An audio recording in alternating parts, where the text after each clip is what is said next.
فرمایا وہ کسی مزمم کو گالیاں دے رہے ہیں، میرے رب نے مجھے محمد بنایا۔ جب خاکے تراشے گئے تھے، میں نے کہا خاکے تو خاکیوں کے ہوتے ہیں، جو پیکرے نور ہو بلا اس کے بھی خاکے تراشے جاتے ہیں، جس کا سایہ بھی رب نے بننے نہیں دیا اس کے خاکے کیسے ہو سکتے؟ تم اپنے تصور سے کچھ بنا رہے ہو، وہ میرے حضور کے خاکے نہیں ہو سکتے، ان کا تو نہ ثانی بنایا گیا نہ ان کا سایہ بنایا گیا، مثل او در عالم امکان متصور نیست، خدا نے وہ سچائی پن چھڑیا جہدے وچ محمد نو اٹھا لیا۔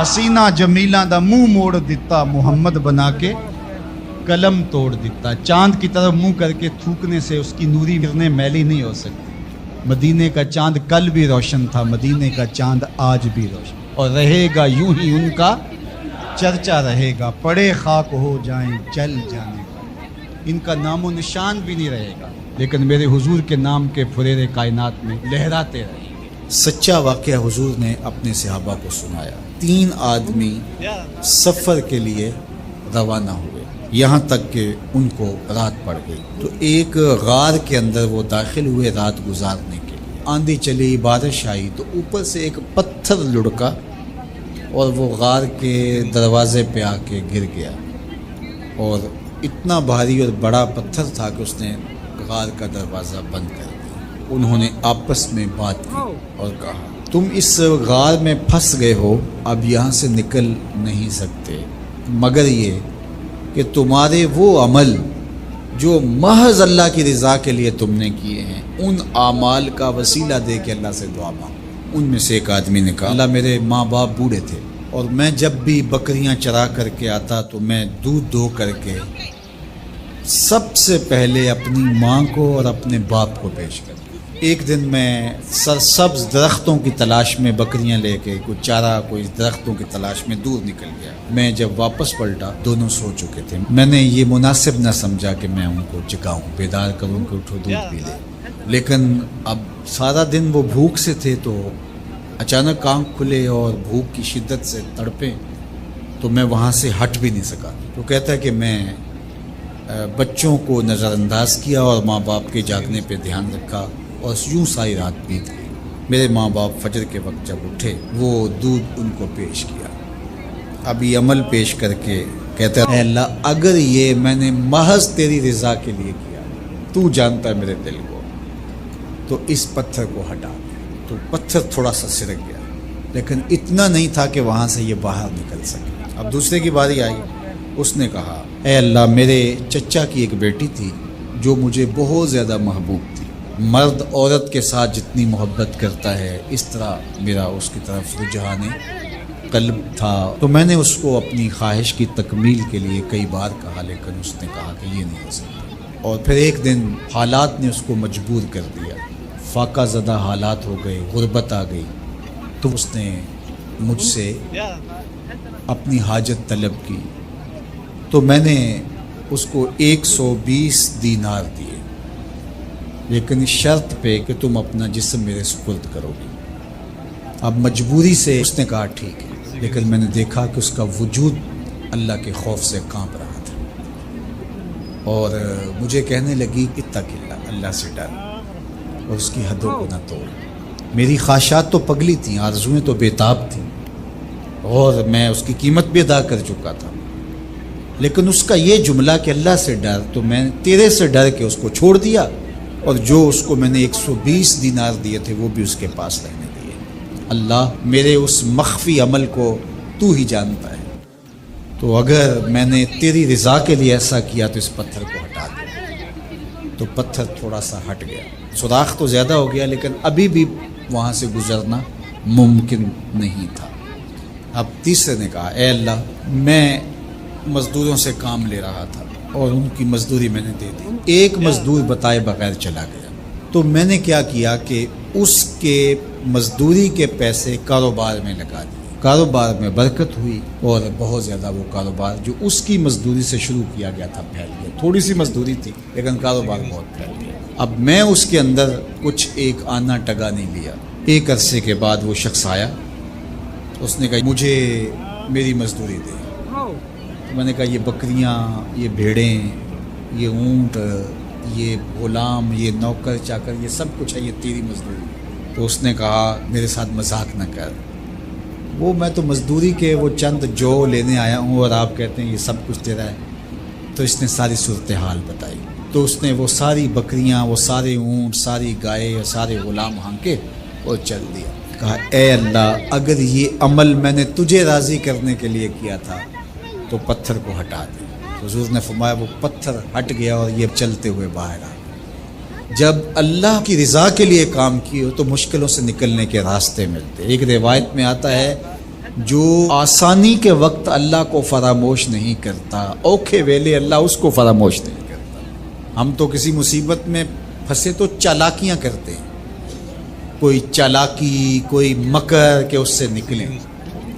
تو مصیبت میں پھنسیں تو دعا کے لیے ہاتھ پھیلا لیں اور اچھے اعمال کا اللہ کی بارگاہ میں وسیلہ پیش کریں۔ تو زندگی میں ایسا ذخیرہ اعمال کا جمع کرو کہ جب مشکل بنے تو ان اعمال کا وسیلہ پیش کر کے مشکلات سے نکلنے کا راستہ ملے۔ 100% سچے ہیں اللہ کے وعدے، اور اس کا وعدہ ہے وَأَنْتُمُ الْأَعْلَوْنَ إِن كُنتُم مُؤْمِنِينَ، تم مومن بن کے دکھاؤ، عزت کا تاج تمہارے سر پہ۔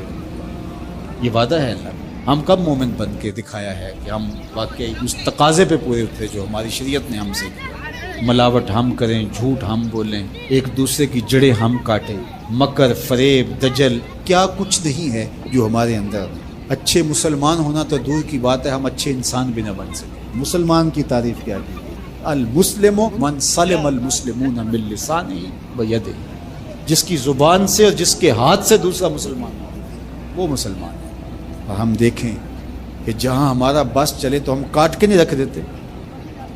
ہم کیسے مسلمان؟ حضور علیہ السلام سے پوچھا گیا کہ مسلمان بزدل ہو سکتا ہے؟ کہا نہیں، بہادر ہوتا ہے، لیکن ہو سکتا ہے کبھی بزدلی بھی کر جائے، آخر بشر ہی تو ہے۔ پھر پوچھا گیا کہ مومن کنجوس ہو سکتا ہے؟ کہا نہیں، مسلمان بخیل نہیں ہوتا، سخی ہوتا ہے، لیکن ہو سکتا ہے کبھی بخل بھی کر جائے۔ تیسری بات حضور سے پوچھی گئی، مومن جھوٹا ہو سکتا ہے؟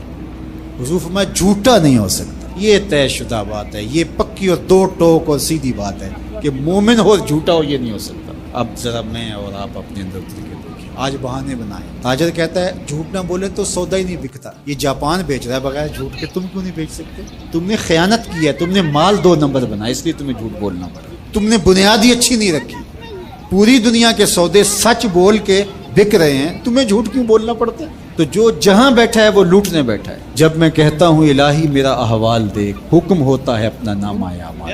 اگر کافر آج دنیاوی شان و شوکت حاصل کر گئے تو دیکھو کہ انہوں نے محنت کی، اور تم جب ہاتھ پہ ہاتھ دھر کے بیٹھ جاؤ گے تو پھر اللہ کا ضابطہ یہ نہیں ہے کہ وہ محنت کرنے والوں کو محروم رکھے اور نکموں کو نواز دے۔ تنے مردہ سے بیزار ہے حق، تنے مردہ سے بیزار ہے حق، خدائے زندہ زندوں کا خدا ہے۔ من جہادہ وجدہ، جس نے محنت کی اس نے پا لیا۔ چونٹی بھی دانہ اٹھاتی ہے، ہمت نہیں ہارتی تو بالآخر اپنی منزل تک لے جاتی ہے نا۔ چونٹی بھی ہو ذات کی تو اس کو بھی نتیجہ خیزی تک رب پہنچاتا ہے۔ کچھوا بھی چلتا رہے تو منزل پہ پہنچتا ہے، خرگوش ہو کے سویا رہے تو وہ منزل پہ نہیں پہنچ سکتا۔ تم خرگوش صحیح لیکن سوئے ہوئے ہو، لہٰذا منزل تمہارا مقدر ہو ہی نہیں سکتی جب تک تم مسلسل چلنے کی مشق نہیں پیدا کرتے۔ وَأَنْتُمُ الْأَعْلَوْنَ، تم ہی سر بلند ہو، لیکن شرط یہ ہے ان کنتم مومنین، تم مومن تو بن کے دیکھو، تمہارے سر پہ عزتوں کا تاج رکھ دوں گا۔ آج ذرا دیکھیں ہم کھڑے کہاں ہیں، تھوڑے سے حالات سخت ہونے لگتے ہیں تو تاجر ذخیرہ اندوزی کرنے لگ جاتا ہے، اور مانگتے ہو وہ شانیں، مانگتے ہو وہ عزتیں جو قرون اولیٰ کے مسلمانوں کو دی گئی، ذرا وہ کردار بھی تو لے کر کے آؤ نا۔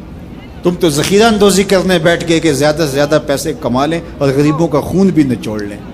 اور مدینے میں تھوڑے سے حالات تلخ ہوتے ہیں، تھوڑی سی قحط سالی کے آثار حویدہ ہوتے ہیں، اور حضرت سیدنا عثمان غنی رضی اللہ تعالیٰ عنہ کا تجارتی قافلہ غلہ لینے گیا ہوا ہے شام میں۔ تو جب وہ شام سے واپس آتا ہے تو مدینے کے کچھ تاجر آتے ہیں اور کہتے ہیں کہ جناب یہ جتنا غلہ ہے اونٹوں کے اوپر ہی ہمیں بیچ دیجیے، ہم سے 2 قیمت لے لیجیے۔ فرمانے میں اس سے زیادہ قیمت میں دینا چاہتا ہوں۔ تو کہا جناب 2 گنا لے لیجیے۔ فرمایا نہیں۔ تو کہا کہ اتنی قیمت ہم آپ کو دے رہے ہیں تو آپ نہیں دے رہے. کہا کہ میرے پاس ایک ایسا تاجر ہے جو 10 گنا قیمت دے گا. کہا وہ کون سا تاجر ہے؟ کہا وہ میرا اللہ ہے. اور بلا کر کے خادموں سے کہا کہ سارا غریبوں میں بانٹ دو. یہ تاجر تھے عثمان غنی. آج بھی عثمان غنی ہے.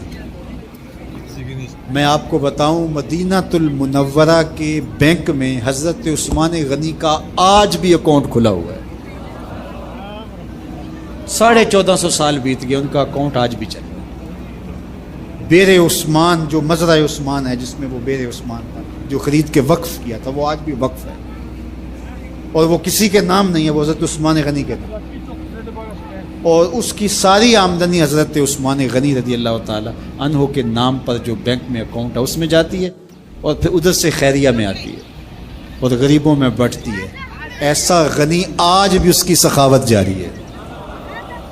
غنی ایسا بھی دیکھا، یہ ذخیرہ اندوز جو لوگوں کے خون بھی نچوڑ لیتے ہیں، بوٹیاں بھی نوچ لیتے ہیں. آج مرے کل 10واں دن، بعد میں کوئی ان کو جانتا بھی نہیں ہوتا. تو ذخیرہ اندوز لوگوں کی یوں بوٹیاں نوچے گا اور خون نچوڑے گا اور کہے گا کہ اللہ کی رحمت نازل ہمارے اوپر کیوں نہیں ہوتی. تو کس طرح تمہارے اوپر رحمت نازل ہوگی؟ اس کا وعدہ ہے اور اس کے سچے وعدے ہیں. وَأَنْتُمُ الْأَعْلَوْنَ، تم ہی سر بلند ہو. ان کنتم مومنین، اگر تم مومنانہ زندگی بسر کرو تو دیکھو عزتوں کا تاج تمہارے سر پہ ہم کیسے رکھیں. نمرود کی جھوٹی کمایا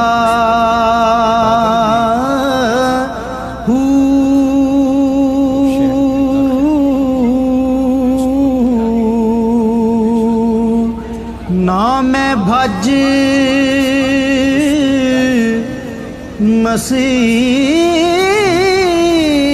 مسیتی وڑیا نا تسبا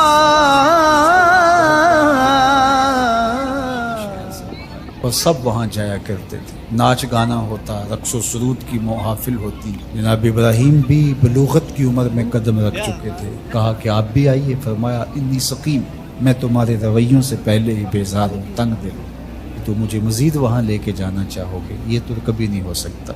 تو وہ بتوں کے آگے مختلف اشیاء رکھ کے چلے جاتے تھے. ابراہیم علیہ السلام گھر سے نکلے، ہاتھ میں کلہاڑا لیا اور ان کے مرکزی بت خانے میں داخل ہو. دیکھا کہ انواع اقسام کے کھانے ان بتوں کے سامنے پڑے ہیں. تو کہا کھاتے نہیں ہو؟ اب وہ کیا جواب دیں؟ مجسمے ہیں پتھر کے. دوسرا سوال کیا ما لکم لا تنطقون، بولتے نہیں ہو، کچھ بولو نا، کیوں نہیں کھاتے ہو؟ قرآن نے تعبیر کیا اس انداز کو. تو دائیں ہاتھ سے زور کی ضرب ماری، فجعلہم جزازا، ان کے ٹکڑے ٹکڑے کر کے رکھے، چورا چورا کر کے. اللہ کبیر اللہ، جو بڑا بت تھا اس کو بس چھوڑ دیا. اس سے کوئی صلح نہیں تھی. یہ حضرت ابراہیم کا ایک طریق تھا. اب وہ میلہ دیکھ کر واپس آئے. ان کی عادت یہ تھی کہ واپس آ کے سب سے پہلے بت خانے میں ہی آتے. تو وہاں دیکھا کہ ان کے جھوٹے خداؤں کا کسی نے تیا پانچا کر دیا. ظاہر ہے کہ ان کے خداؤں کے ساتھ یہ ہوا تھا تو ان کی تو عقیدت وابستہ تھی. ان کے پروہت چیخنے لگے، پجاری رونے لگے اور عجیب شور مچ گیا. ہمارے خداؤں کے ساتھ کوئی یہ کیسے کر سکتا ہے؟ ظالمین سے ہے جس نے یہ کیا. شہر کا شہر جمع ہو گیا، آیان سلطنت جمع ہو گئی. انہوں نے کہا کہ ایک ہی نوجوان ہے اس پوری معاشرت میں جو ان بتوں کی برائی بولتا ہے، تو یہ اسی کا کیا دھرا ہو سکتا ہے، اور کون کر سکتا ہے؟ کہا اس کو لوگوں کے سامنے لاؤ. اللہ اکبر، ہزاروں کا مجمع ہے، نمرود سے لے کر کے حکومت کے کارندوں تک سب موجود ہیں. اور حضرت ابراہیم علیہ السلام، چڑھتی جوانی، عنفوان شباب، پیشانی پہ چمکتا ہوا نور، روشن اور تاباں چہرہ، توحید کا اجالا آپ کی آنکھوں سے پھوٹتا ہوا، زیر لب ہلکی سی مسکراہٹ. دربار میں پہنچے، جذبات سے بھرے ہوئے تھے، بفر سب بول پڑے، کوئی ادھر سے کوئی ادھر سے، شور مچ گیا. قالوا انت فعلت هذا بآلهتنا یا ابراہیم، اے ابراہیم ہمارے ان خداؤں کے ساتھ تو نے یہ سلوک کیا ہے؟ ان کے لہجوں سے شرارے برس رہے تھے. آنکھیں ہیں کہ نوچ لیں گی جناب ابراہیم علیہ السلام. جلاد تیار کھڑے تھے کہ حکم شاہی آئے اور ہم تکہ بوٹی کر کے رکھتے. آگے سے جواب سنیے کیا آتا ہے. قال بل فعلہ کبیرہم، کب بڑے نے کیا ہوگا، کلہاڑا تو اس کے کندھے پہ پڑا ہے. اچھا یہ نہیں بولتا تو ان سے پوچھ لو تمہارے ساتھ یہ کس نے کیا، یہ اپنے خداؤں سے پوچھ لو. اللہ اکبر. یہ کاٹ تو کلہاڑے کی کاٹ سے بھی سخت تھی. یہ جو بپھر بپھر کے اچھل اچھل کے باتیں کر رہے تھے, اپنے ضمیر کی طرف پلٹے اور اندر سے ضمیر نے کیا آواز دی, تم خود ہی ظالم. جو اپنا دفاع نہیں کر سکتے تمہارے معبود کیسے ہو سکتے ہیں. اپنے سروں کو جھکائے ہوئے آیان سلطنت بھی اور بڑے بڑے پروہت اور بڑے بڑے پجاری اور بڑے بڑے قبیلوں کے سردار, وزیر مشیر, سب کے سر جھک گئے اور جھکے ہوئے سر سے آنکھیں چار نہیں کر سکتے تھے. اور بولتے کیا ہیں, لقد علمت ما هؤلاء ينطقون. ابراہیم تو جانتا ہے یہ بولتے نہیں. بس اسی موقع کے انتظار میں تھے حضرت ابراہیم. پھر حضرت ابراہیم کھڑے ہوئے, اللہ کا پیغمبر بولنے لگا, قال افتعبدون من دون اللہ ما لا ينفعكم شيئا ولا يضركم اف لكم ولما تعبدون من دون اللہ افلا تعقلون. افسوس ہے تمہارے اوپر, ان کو پوچھتے ہو جو تمہیں فائدہ بھی نہیں دے سکتے, نقصان بھی نہیں دے سکتے. اف لکم, یہ کاٹ ہے جو کلہاڑے سے بھی سخت ہے, یہ ضرب لگ رہی ہے. اف لکم, افسوس ہے تمہارے اوپر. ولما تعبدون من دون اللہ, اور ان پر افسوس ہے جن کو تم اللہ کے علاوہ پوچھتے ہو. افلا تعقلون, تمہاری کھوپڑی میں دماغ نہیں, سوچو تو صحیح. اب اس کا کیا جواب ہو سکتا تھا؟ جب جواب نہ ہو, دلیل اور استدلال کی زبان بند ہو جائے تو پھر اونچے ہتھ کنڈوں پہ لوگ آ جاتے ہیں. کیسے جلا دو اور اپنے خداؤں کی مدد کرو. ایک چیخا جلائی گئی, ہزاروں من ایندھن جمع کر کے اس کو آگ دی گئی. اب ابراہیم علیہ السلام کو اس آگ میں ڈالا جانے لگا ہے. جبریل حاضر خدمت ہوتے ہیں کہ اے ابراہیم, میں تمہارا پیغام لے کے رب کے حضور حاضر ہوتا ہوں.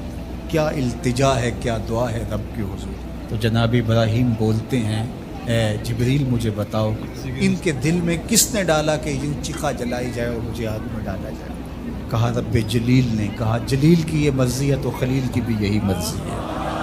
جے سونا میرے دکھ وچ راضی, جے سونا میرے دکھ وچ راضی, میں سکھ نو چلے ڈاواں. اگر وہ اس بات پہ راضی ہے کہ میں جلوں تو 100 بار جلنے کے لیے تیار.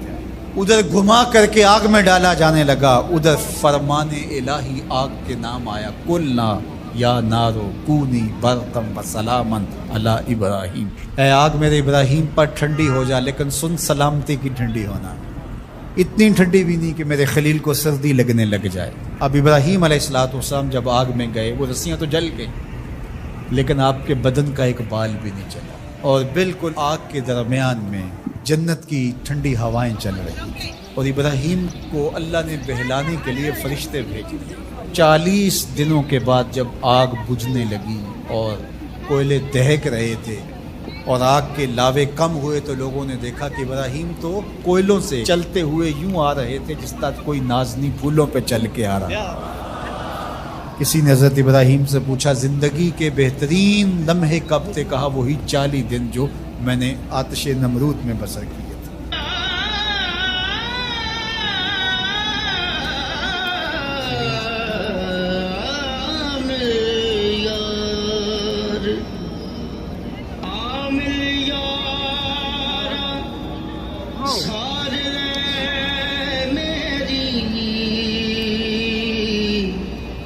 جان دکھانے تھے